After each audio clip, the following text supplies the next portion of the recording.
जेव्हा आपण म्हणतो कुणाला सांगू नको, 100% समजायचं ती पुढं नुसती पुढं जाणार नाही महाराज. इथली गोष्ट जर साप असेल ना, समोरच्या घरात जाता जाता अजगर होतो.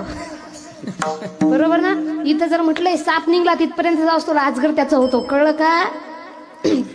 अशा प्रकारे ती म्हणते तुला म्हणून सांगा कोणाला सांगू नको. ही पुढची म्हणते लवकर सांगत आहे. म्हणते काय सांगू माय, लय वाईट झालं, शेजाऱ्याची पोरगी गेली की पळून. आणि तिसरी तिथं आली. ती म्हणते काय कुसळ मुसळ चालूय. ती म्हणते ही म्हणाली शेजाऱ्याची गेली. ही म्हणते गेली का, मला अंदाज आला होता.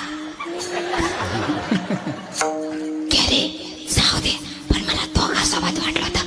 दोघातून कोणासोबत गेली त्याचा. आणि ही म्हणते जास्त वाळवर उडू नको, तुझं लक्ष जेव्हा तिच्याकडे होतं तेव्हा तुझाच पोरगा ती पोरगी घेऊन पडतो.